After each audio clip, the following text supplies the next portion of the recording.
With this video, I'll just be explaining some of the basic functions that you see when you initially get into Google Classroom and create your class. So as you can see, for this Google Classroom for Beginners, in your stream, which is the initial page that you're on, this is where everything would appear that you would post throughout your entire class. So anything that you would put here would be posted. So if I just wanted to share something brief, like a brief announcement, welcome to the Google Classroom Training 2020. Then you just hit post, and anybody who had it signed up for the class excuse me, would be notified that you just posted something.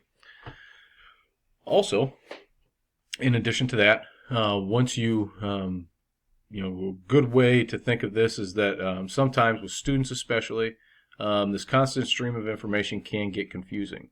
So a great way to organize those things are up here at the top.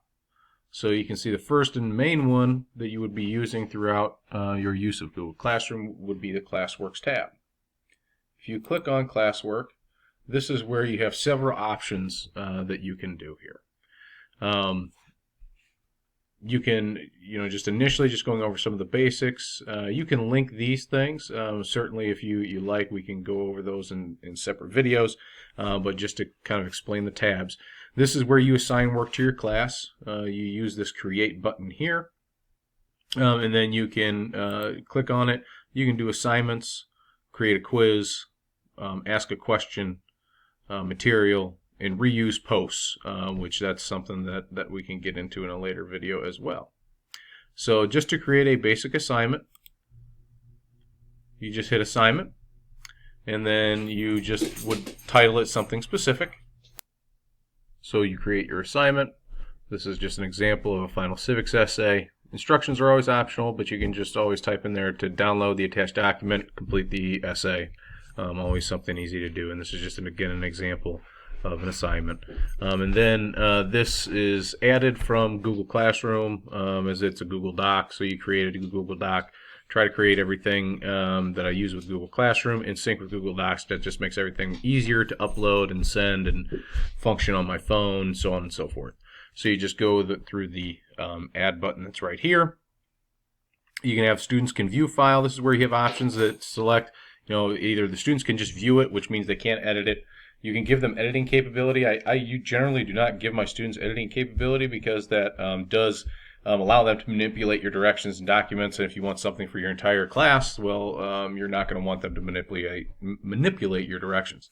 Or you can always just go the route that I generally do, which is just I always make a copy for every single student, so that way they just have it. So that way they can never say that they didn't get a copy of it, because if they're into Google Classroom, then they have a copy of it.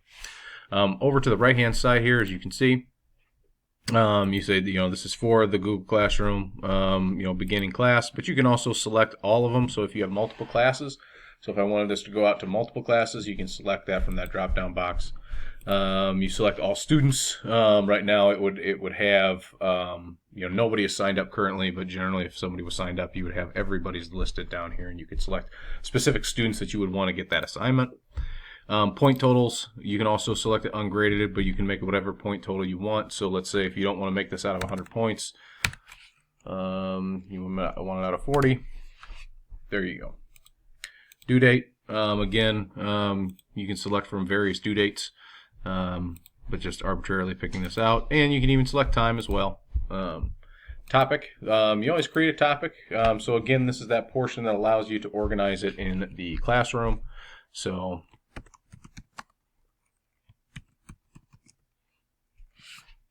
topic, and then of course you can also add a rubric. Create a rubric separately. You would just upload that in a separate file, and then you just hit assign,